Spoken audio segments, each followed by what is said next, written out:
السلام عليكم، ازيكم يا بنات؟ عاملين ايه؟ يا رب تكونوا بألف خير. النهارده فيديو جديد. فيديو النهارده تصوير شقة اخويا. زي ما انتوا شفتوا كده، ده كان الاسانسير. قبل ما افتح اقول بسم الله ما شاء الله، لا حول ولا قوه الا بالله. ربنا يهني كل العرايس يا رب. بصوا يا بنات، هو ده كده اول ما بتفتحوا باب الشقه بتلاقوا هنا الانتريه او الصالون. دي كده الاضاءه كنت بنورها لكم، وفي كده النجفتين اللي انتوا شايفينهم دول هنورها لكم كده بالشكل ده. بس بعدين هرجع اطفيها يعني عشان اضاءة اللون الابيض مع الاصفر الصبح صعبة، لكن الابيض في الصبح يعني التصوير هيبان اكتر. زي ما انتوا شايفين كده، ده شكل كده الانتريه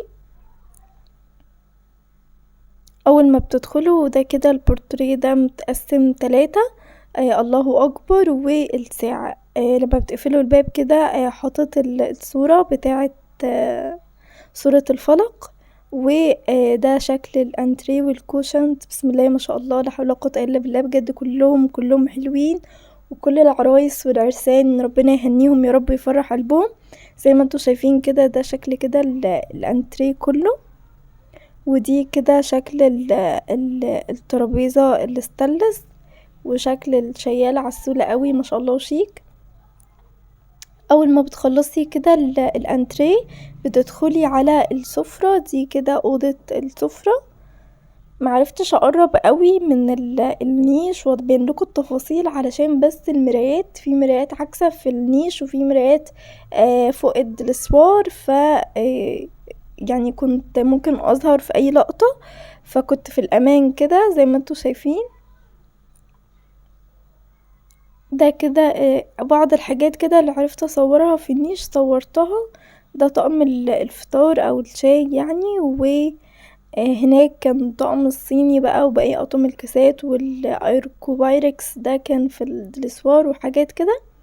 فده كده شكل السفرة. بسم الله ما شاء الله عسولة قوي. الستاير شيك جدا، وكل حاجة ما شاء الله مختارينها مع بعض، وكل حاجة ذوقها حلو ما شاء الله. الكرسيين دول المفروض في البلكونة، بس عشان التراب والهوا وكده فهم مدخلينها بشكل مؤقت. بصوا كده يا بنات، ده كده ممر. هنا المطبخ، وهنا اوضة الركنة، وهناك اوضة الاطفال. جنبها كده الحمام الماستر، وجنبها اوضة النوم.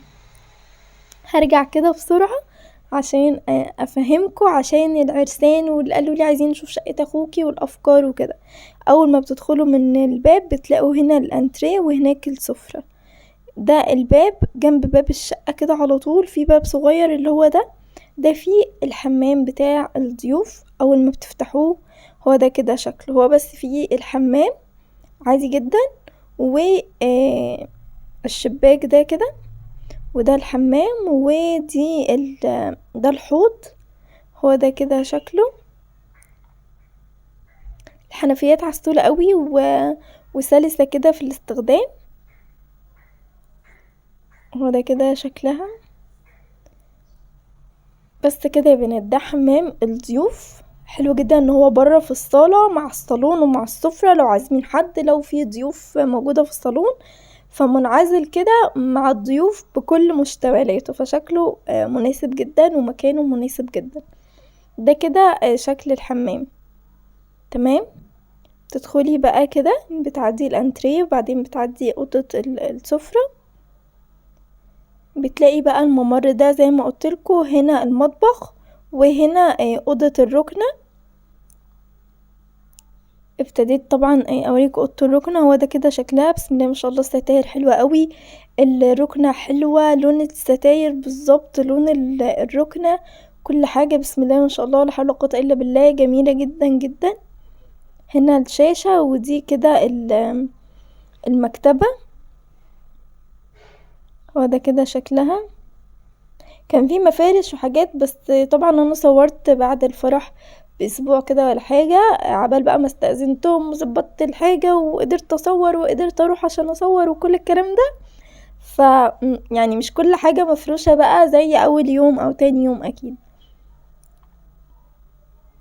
بس كده يا بنات، دي كانت اوضه الركنه، وقصادها على طول المطبخ. هوريهولكوا دلوقتي. بصي يا بنات، ده كده شكل المطبخ. انا مش هوريكم الركن اللي على جنب ده، عشان في حاجات كده خاصة، وحاجات يعني ليه علاقة بالاكل وكده، فمش هعرف اصوره قوي. لكن هو ده شكل المطبخ، ده شكل التلاجة. بسم الله ما شاء الله، عسولة جدا وشيك. وفيها بلوتوز كده بيشغل اغاني، وما شاء الله حلوة قوي. نوعها فريش. وانا معرفتش اصور قوي لان زي ما انتوا شايفين كده الازاز بتاعها عاكس، فكنت خايفة ومقلقة ان انا اظهر. ده كده شكل المطبخ. عاملة المطبخ من غير المقابض وكده، بس كنصيحة يا بنات، هو شيك وشكله حلو ولذيذ، وكلها تكلفة وبيبقى غالي. لكن انا عن نفسي اعمل المطبخ بتاعي بمقابض عادية جدا.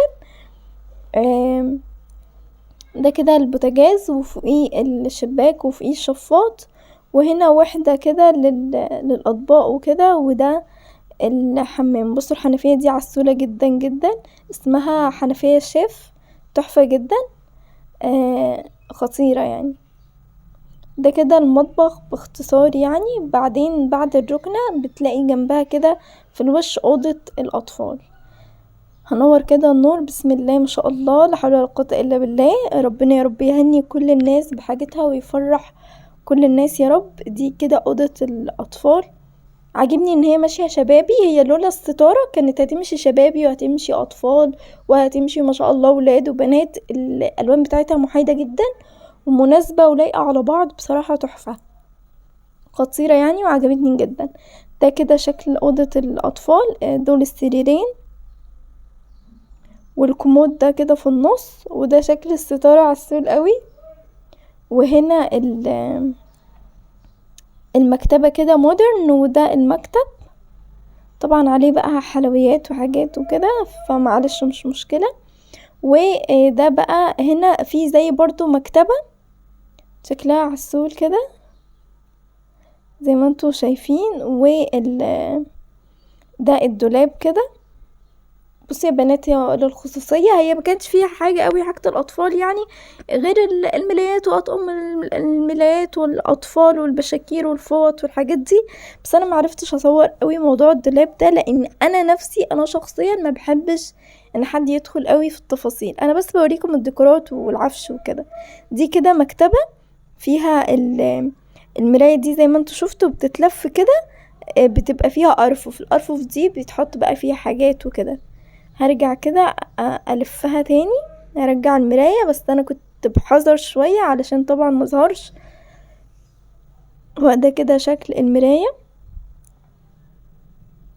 وده شكل الدولاب. كان مفتوح حاجة بسيطة فانا رحت عشان اقفله كويس. بس كده يا بنات. جنب اوضة الاطفال بقى على طول الحمام الماستر، اللي هو الحمام التاني الخاص بيهم. في بقى ده السخان، وهنا الشباك، وهنا العلاقات بتاعة البرانس والفوط، وده الشاور، وده كده البانيو. كانت طبعا حاطة المشايات وكده، بس الحاجات دي كلها اترفعت عشان التراب والمية وكده. ودي الحاجات الخاصة بالشامبو والشاور والحاجات دي. وهنا كده المراية بإضاءة ليزر تاتش حلوة قوي. بصوا كده بنورها لكم اهي بالشكل ده كده. دي الإضاءة بتاعتها. وهنا الحنفية بقى، وده طقم الشاور. والمفروض بقى الناحية التانية تحط فيها المعجون الأسنان بقى والفرش والحاجات دي. وهنا كده فوط. وده كده شكل الحمام. هطفي بقى كده المراية وهوريكم الحمام بقى. ده الماستر غير بتاع الضيوف اللي برا. هو ده كده شكله. بس كده يا بنات. تعالوا بقى اوريكم اوضه النوم. بسم الله كده. الحاجات المتعلقه دي مش حاجه خاصه ولا حاجه، ده كان اسدال وفوطه وبرنس، فعادي جدا يعني. دي كده اوضه النوم. بسم الله ما شاء الله، لا حول ولا قوه الا بالله. ده كده شكلها. هنا التكييف زي ما انتم شايفين، ودي الستاير. هنا الكومود اهو، وده كده شكله. وبعدين ده السرير، والناحية التانية برضو الكومود. ودي المفروض المراية الطويلة دي التسريحة بتاعة العريس يعني. وهم حاطين هنا دفايات لان الجو عندهم برد في الشقة وكده، بالليل يعني وكده. ودي الستاير، ودي كده ده البنكت، ودي السراحة، وده كده الدولاب اهو يا بنات. ودي كده السراحة وجنبها الشماعة بتاعة الأوضة وكده. هو ده كده شكلها، ده كده شكل الأوضة كله ما شاء الله. حبيت بقى اوريها لكم لو في